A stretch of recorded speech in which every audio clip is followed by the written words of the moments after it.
दोस्तों विज्ञान जो आज कहता है वो तो मेरे वेद बहुत हजारों साल पहले ही कह चुके हैं। हम सब एक एनर्जी हैं, जो हमारा जो अस्तित्व है वो एनर्जी है, वो भगवान है जो हमारे अंदर बसा हुआ है। अगर हम अथर्ववेद की ऋचा 1196 पे जाएं और उसका भावार्थ को समझें तो ये उसमें लिखा हुआ है कि जो हमारे पुण्य प्रताप हैं, जो हमारे पुण्य कर्म होते हैं, वो कहाँ जाते हैं? वो कहीं नहीं जाते। वो सूक्ष्म के रूप में वो हमारे इर्द गिर्द इसी पूरे ब्रह्मांड में जो ईश्वर लोक है, ईश्वर लोक तक फैल जाते हैं। यानी वो की ट्रेसेबिलिटी उसकी जो है, जो हमारे पुण्य कर्मों की है, वो ईश्वर तक रहती है। और दोस्तों ये मैं बताऊं कि जो मृत्यु है, लोग सोचते हैं, हमें लगता है हम मृत्यु के बाद कहाँ जाते हैं। यहाँ के लोगों को दुख होता है क्योंकि उन्होंने ये शरीर छोड़ के दूसरे शरीर में चले गए। लेकिन आपके सारे रिश्तेदार, आपके सारे लोग, सारे अजीज इस ब्रह्मांड में कहीं ना कहीं हैं। पितृलोक, जहाँ पितृ जाते हैं, आपके बहुत सारे लोग जो होते हैं वो अपने कर्मों के हिसाब से बेहतर ग्रह पा जाते हैं। इस ब्रह्मांड के अंदर सब कुछ है। हम सब ऊर्जा का एक पार्ट हैं और ऊर्जा कभी ख़त्म नहीं होती। आपके साइंस भी कहती है ऊर्जा को कभी नष्ट नहीं किया जा सकता। ऊर्जा को नष्ट सिर्फ एक कर सकता है, वो है भगवान। देखिए, देवता और भगवान में मैं आपको अंतर बता दूं। जो हमारे भगवान राम हैं, जो हमारे कृष्ण हैं, जो हमारे इवन जो वरुण देव हैं, जो ब्रह्मा जी जो हैं, ये सारे देवता हैं और इन देवताओं को अलग अलग पावर मिली, जिस पर Brahma is the most powerful. ये जनरेटर, ऑपरेटर और डिस्ट्रॉयर हैं।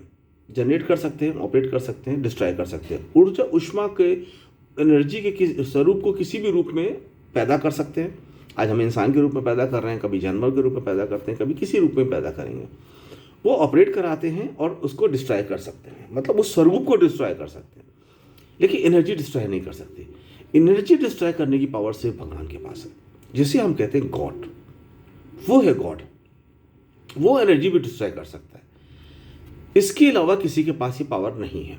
तो हम जब ईश्वर की बात करते हैं तो हम उस परम पिता परमेश्वर की बात करते हैं। नॉर्मल जीवन में जब हम लोग ईश्वर की बात करते हैं तो वो देवताओं की बात करते हैं, जो विभिन्न स्वरूप में थे। कई देवताओं के 4 हाथ पैर थे, किसी के 3 सर थे, किसी को किसी भी तरीका, किसी का सर इंसान का है, शरीर जानवर का है, किसी का शरीर जानवर का है, सर इंसान का है। बहुत सारे अलग अलग स्वरूप में रहते हैं। उनको सुपर पावर्स हैं, इसलिए हम उन्हें ईश्वर कहते हैं। लेकिन ईश्वर में एक्चुअली जो ईश्वर है वो कुछ दूसरा है। तो मैं आज ये बात जो आपसे कहता हूँ वो इसलिए कहता हूँ कि हम जो खाना पीना, रोटी मलाई, झगड़ा और बड़ी कार और बड़ा मकान और बेहतर कपड़े, कुछ नहीं है इसमें। अच्छे कपड़े पहनो, लेकिन हमें अपनी सीमाओं का, हमें अपनी मर्यादाओं का ध्यान रखना चाहिए। आपको रहने के लिए कमरा बहुत है। आप 100 कमरों का, 50 कमरों का, 10 कमरों का मकान चाहो, अम्बानी अडानी है 10-10 हज़ार, 4-4 हज़ार करोड़ के मकान में रहते हैं, उसकी कोई ज़रूरत नहीं है। आपको बड़ी चीज़ क्या होती है? बड़ी चीज़ आपका दिल होता है। आप कितने भी बड़े मकान में रह लो, आपको कुछ नहीं होने। मृत्यु आपकी तब भी आने वाली है। कौन अपनी मृत्यु से बचा है? वो सद्दाम हुसैन चाहे बंकर में छुप गए तो भी उनको मारा गया है। कोई भी चाहे अमेरिका का राष्ट्रपति हो तो क्या उसकी मृत्यु नहीं होती है? उसकी भी मृत्यु होती है।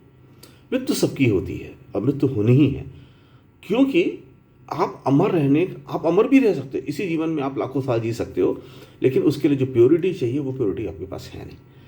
आप अपनी सेल्स को इतनी प्योरिटी के साथ एक्टिवेट नहीं कर सकते कि वो एज इट इज़ बनी रहें। आपकी सेल्स कमज़ोर होती चली जाती हैं, नए सेल्स जो जनरेट होती हैं वो कम पावर की होती हैं और एक दिन आपका जीवन खत्म हो जाता है। एक चीज़ मैं आपको और बताऊँ, बहुत इंपॉर्टेंट है।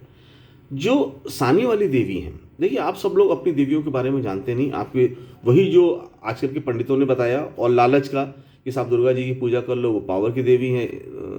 लक्ष्मी जी की पूजा करो, वो धन की देवी हैं। सरस्वती जी की पूजा करो, वो विद्या की देवी हैं। आप बिना लालच के किसी भी देवता देवी को नहीं मानते।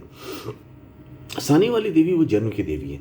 जन्म का गर्भाधान का सिस्टम जो पूरा पृथ्वी पे और पूरे हम लोग के समाज में बनाया गया, इंसान में बनाया गया, वो सानी वाली देवी थी। अभी सानी वाली देवी ने जो ईश्वर का, जो इंसान का जो गर्भ होता है, हम कहते हैं 9 माह में बच्चा होता है। एक्चुअली जो 9 माह के बाद 10वें माह में बच्चे को जन्म लेना चाहिए। और 10वें माह के में जन्म का लेने का मतलब है उसकी 100 साल की आयु होगी, यानी वो 100 साल की आयु मिनिमम लेके आया है। 9 माह में बच्चा, 9वें महीने लोग डिलीवरी करा देते हैं, बच्चा संपूर्ण हो जाता है, डिलीवरी हो जाती है, लेकिन एक्चुअली उसकी डिलीवरी 10 माह में होनी चाहिए। अगर आज डिलीवरी 10 की जगह 9 माह में हो रही है तो समझो आपकी लाइफ 100 साल से ऊपर की जगह 90 साल के ऊपर की हो गई, यानी 90 से 100 के बीच में हो गई। 10 माह के बाद आपका जन्म होता तो आपकी आयु 10 से 100 से 110 के बीच में चली जाती। आपकी आयु देखिए, अगर आप जो उस काल की बात करें जो आपका सतयुग था, तब लोग कितने बड़े होते थे, आपसे 4 गुना बड़े लोग होते थे। 30 हमारी 6 फीट की आयु मुश्किल होती है ना, तो वो 2830 फीट के लोग होते थे और उनकी आयु 400-500 साल होती है। धीरे धीरे आयु और हमारा जो स्वरूप है वो छोटा होता जा रहा है और आने वाली जनरेशन और कम, धीरे धीरे उनका जो शेप है वो कम होता चला जा रहा है।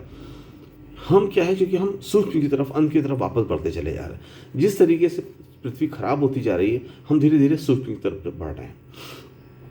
तो मेरा जो आज मैं आपको कह रहा हूँ, जो वेदों की जो बात बता रहा हूँ, वो ये बता रहा हूँ कि साहब हम लोग का जो जीवन है, हमारा जीवन क्या है, बच्चा पैदा होता है उसको पढ़ाते के हिसाब से कि साहब पढ़ाओ, आपको नौकरी करनी, नौकरी करके पैसा कमाना है और पैसा कमा के खाना है और फिर एक दिन सबकी डेथ हो जानी है। हम ये नहीं सिखाते कि नहीं, मेरा जीवन इसलिए नहीं है, हमारा जीवन इसलिए है कि हम ईश्वर को प्राप्त करें, हम इतनी नॉलेज हासिल करें, इतना सम्मान हासिल करें, इतनी नॉलेज हासिल करें कि हम इस ग्रह से दूसरे ग्रह पर चले जाएं। आप किसी भी ग्रह पर जा सकते हो, आपके अंदर ही पावर है, आपके मस्तिष्क में वो पावर है, लेकिन हम उसको यूज़ ही नहीं करते। हम उसका यूज़ दूसरे की, देखिए ये एनर्जी है, जहाँ आप बुराई करते हो, किसी के बारे में बुरा सोचते हो, आपकी एनर्जी निगेटिव एनर्जी में चली जाती है, आपकी एनर्जी का क्षय होना शुरू हो जाता है।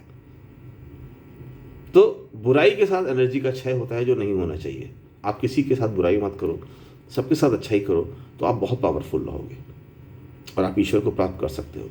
उसको पार करने की सोचो कि आप इस जन्म के बाद इस रूप में ही आप ब्रह्मांड के किसी ग्रह में जाओ, या अगर आपकी डेथ के बाद भी जाते हो तो आप उन लोगों को ढूंढने में सक्षम हो, आपके लिए इतना प्यार अपने परिवार के लिए हो कि उस लोक में जाके आप परिवार के अपने लोगों को ढूंढ सको।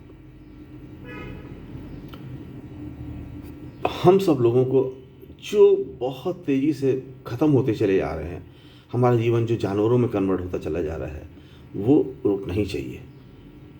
हिंदू धर्म के लोग हैं, वो अपने वेदों को पढ़ें, अपने धार्मिक ग्रंथों को पढ़ें, वो क्या कह के जाए हैं, क्या बता के जाएँ, उसको समझें, तब आपको समझ में आएगा कि हमारे जीवन का रियल मायने क्या है और क्यों तब ऋषि लोग सारी ज़िंदगी अपना जीवन उसमें लगा देते थे ईश्वर को प्राप्त करने के लिए।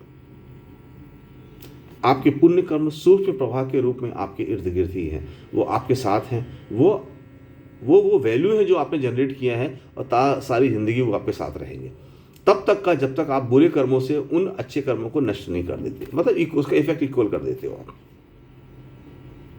समझो। और आप सब लोग इस ज्ञान के उसमें शामिल हो, ताकि मैं आपको वेद के बारे में बता सकूं और आप खुद वेद के बारे में ज्ञान हासिल करके अपनी जो हमारी महान सभ्यता, हिंदू सभ्यता जो महान सभ्यता है, उस महान सभ्यता के हिसाब से आप काम कर सको। हमारे लिए जरूर है उस महान सभ्यता को हासिल करना। हम अपनी महान सभ्यता से पीछे चले जा रहे हैं, हम वो है ही नहीं, हमारा वो स्वरूप नहीं है जो आज हम हो गए हैं। हमें अपने हिंदुत्व में वापस आना पड़ेगा। Thank you.